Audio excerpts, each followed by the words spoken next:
Next है जी question number 2 और इस सी डी का मतलब है कंपोनेंट डिविडेंड, आप अपने बुक में देख सकते हैं।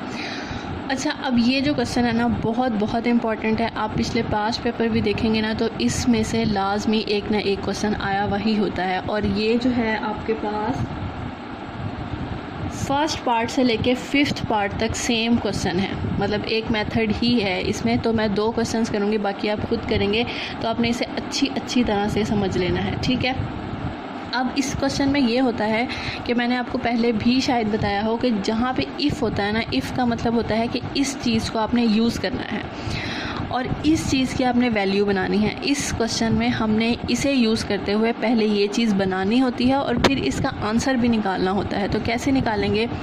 तो सबसे पहले हमने इफ़ वाला पार्ट जो है वो यूज़ करना है। तो हमने इसे ले लिया x = 4yz y + z, ठीक है। अब आप क्वेश्चन की तरफ देखें, इतना जो पार्ट है ना हमारा ये वाला, पहले हम ये सेट करेंगे, ठीक। तो आपने देखा कि इसमें जो है ना हमारे पास 2y की ज़रूरत है हमें क्वेश्चन बनाने के लिए। तो 2y हम इसमें से कैसे निकाल सकते हैं?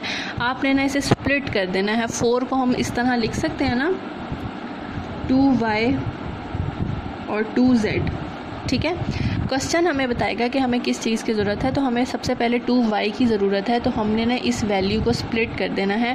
आपको पता है 2 × 2 = 4 होता है, तो आपने 2y अलग कर लेना है जो आपकी रिक्वायरमेंट है, और जो एक्स्ट्रा चीज़ बच गई है उसे दूसरी ब्रैकेट में डाल देना है। करने के बाद नीचे वाली वैल्यू जो है वो एज इट इज़। फिर आपने ये करना है कि जो आपने ये सेपरेट किया है ना 2y जो हमें चाहिए था, उसे आपने दूसरी तरफ भेज देना है। ये मल्टीप्लाई हो रहा है तो दूसरी तरफ जाके क्या हो जाएगा, डिवाइड हो जाएगा।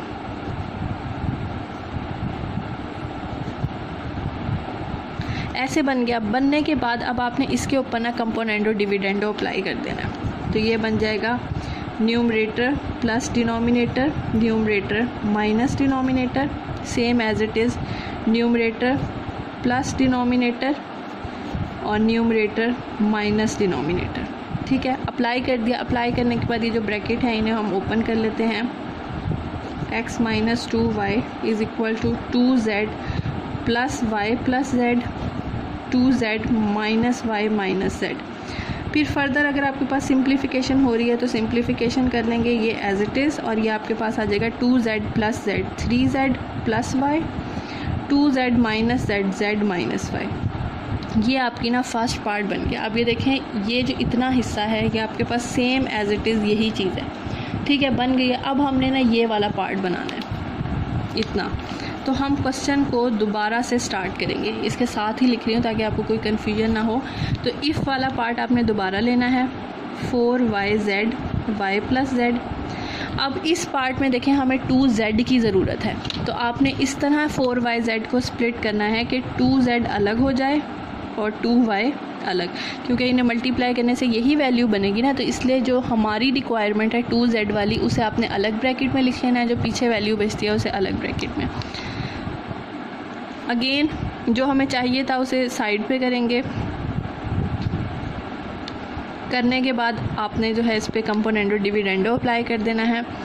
Numerator plus denominator, numerator minus denominator, numerator plus denominator, numerator minus denominator, ठीक है जी। अप्लाई कर दिया, वही हम ब्रैकेट ओपन कर देंगे।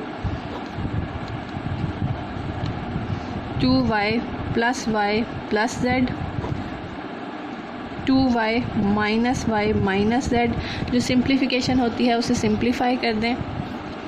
x + 2z, x - 2z, 2y + y 3y + z, 2y - y y - z। ये देखें, अब ये वाला जो पार्ट है ये हमारा कंप्लीट हो गया, ठीक है। दोनों हमने इक्वेशंस बना लिए। अब बनाने के बाद जो है ना आपने देखना है दरमियान में कौन सा साइन है, प्लस का साइन है। तो आपने इन दोनों इक्वेशंस को प्लस कर देना है। हम लिखेंगे ऐड इक्वेशन 1 और 2। अगर सब्ट्रैक्ट होता तो हम लिख देते सब्ट्रैक्ट इक्वेशन 1 और 2। ऐड करने का तरीका क्या होता है, लेफ़्ट साइड से प्लस होती है और राइट साइड से। तो हम सबसे पहले ये लिखेंगे, लेफ़्ट साइड ले ली हमने दोनों की, प्लस अब दोनों की हमने राइट साइड ले ली, 3z + y z minus y, 3y plus z y minus z। अब ये जो है उन्होंने क्वेश्चन में कहा है कि आपने इसकी वैल्यू निकाल के बतानी है, तो आपने इसे सॉल्व नहीं करना, आपने उसके सामने वाली चीज़ को सॉल्व करके वहाँ से एक आंसर निकालना है। ये याद रखना है। कुछ बच्चों को मैंने देखा है इसे भी सॉल्व करना स्टार्ट कर देते हैं, इसे नहीं छेड़ना। ये हमारा क्वेश्चन है, उन्होंने कहा है इसकी वैल्यू बताएँ, तो हम इसे सॉल्व करके आंसर निकालेंगे। तो आप ये देखें यहाँ पर दोनों एक जैसे हैं, सिर्फ साइन चेंज है। यहाँ माइनस वाई है, यहाँ प्लस वाई है, दोनों को एक जैसा बना लेते हैं ताकि हम इजीली एलसीएम ले सकें। तो एक जैसा बनाने के लिए हम क्या करते हैं, माइनस कॉमन ले लेते हैं। और माइनस कॉमन लेने का तरीका क्या होता है, माइनस एक बाहर आता है और ये जो इनके ओरिजिनल साइन होते हैं वो चेंज हो जाते हैं। Plus y converted into minus y और minus sign converted into plus. ठीक है, एक कॉमन वाला होता है और इन दोनों के साइन चेंज होंगे। करने के बाद ये जो दोनों होते हैं ना, ये आपस में सॉल्व हो जाते हैं। 3z plus y, z minus y, minus plus minus, 3y plus z, और इसे मैं सीधा करके लिख रही हूँ, z पहले और y बाद में।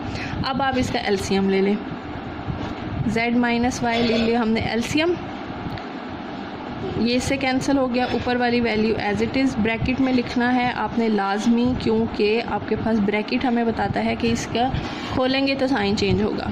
इसके साइड पे ही कर लेते हैं, ओपन कर देते हैं इसे। 3z plus y minus 3y minus plus minus z minus y as it is. ठीक है जी, अब यहाँ पे देखें 3z minus z, 2z plus y minus 3y minus 2y, z minus y as it is. 2 common आ रहा है, 2 कॉमन ले लेते हैं। z माइनस वाई से कैंसिल हो जाएगा और आंसर जो है आपका आ जाएगा 2। ठीक है, बहुत इंपॉर्टेंट क्वेश्चन है और सारे के सारे पार्ट ऐसे ही होंगे, तो आपने इसे अच्छी तरह से समझ के सारे पार्ट करने हैं। इसका एक और पार्ट मैं करने लगी हूँ, बाकी सारे आप खुद करेंगे। ये मैं इसका लास्ट पार्ट कर रही हूँ। सेम वैसा ही क्वेश्चन है, इफ़ को हम यूज़ करेंगे, ये दोनों चीज़ें पहले बनाएंगे फिर हम जो है इन्हें ऐड कर देंगे। चलें जी, इफ़ वाला पार्ट हम पहले लिख लेते हैं, s is equal to 6pq divided by p minus q।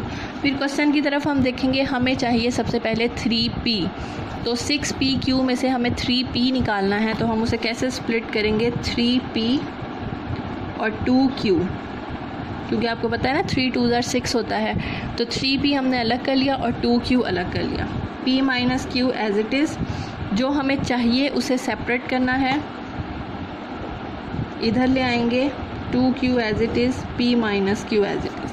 अब इस पर हम कंपोनेंडो डिविडेंडो अप्लाई कर देंगे, numerator plus denominator, numerator minus denominator, numerator plus denominator, numerator minus denominator. ठीक है, s plus 3p as it is, s minus 3p as it is, bracket open, 2q plus p minus q, 2q minus p plus q। Further simplification अगर होती है तो further simplification कर देंगे, 2q minus q, q plus p, और 2q plus q, 3q minus p। अच्छा, अब इसमें एक मसला है, इसमें ये मसला ये है कि ये वैल्यू बन तो गई है लेकिन ऊपर माइनस है नीचे प्लस है, तो हमने इसे क्या करना है, हमने यहाँ पे पहुँच के ना इसे इंटरचेंज कर देना है। मैथमेटिक्स का रूल होता है कि कोई भी वैल्यू अगर आप ऊपर नीचे करेंगे ना, तो उसके सामने वाली वैल्यू भी ऊपर नीचे आप कर सकते हैं, ऐसे करके। अब हमारा वही पार्ट बन गया है जो क्वेश्चन में। ठीक है, यहाँ पे आके आपने इस बात का भी ख्याल रखना है, सेम वैसी ही चीज़ बननी चाहिए।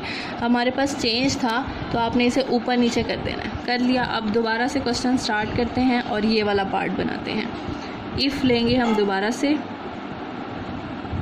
अब हमें चाहिए 3q, तो हम इसमें से निकालेंगे 3q अलग और 2p अलग,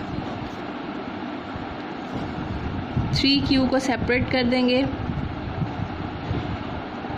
और apply componendo dividendo, numerator plus denominator, numerator minus denominator, numerator plus denominator, numerator minus denominator.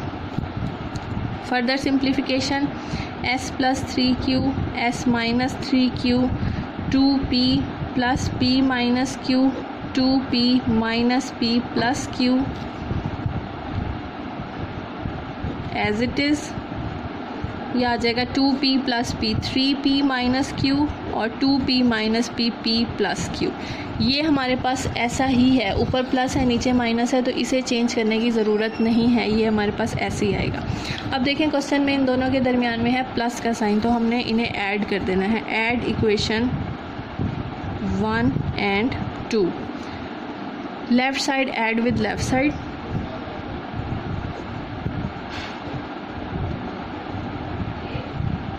s minus 3q और right side add with right side, 3q minus P, q plus P, 3p minus q। इसे मैं सीधा करके लिख रही हूँ, परेशान नहीं होना, q प्लस पी, क्योंकि दोनों के साथ पॉजिटिव साइन है तो हमें कॉमन लेने की ज़रूरत नहीं है, हम उसे सीधा करके भी लिख सकते हैं। तो दोनों एक जैसे हो गए, डायरेक्ट एलसीएम ले लेंगे। अगर डिफरेंट साइन होते तो तब हमें एलसीएम कॉमन लेना पड़ता। अब एक जैसे हैं तो हमें कोई ज़रूरत नहीं है कॉमन लेने की। एलसीएम ले लिया, ब्रैकेट ओपन कर देंगे,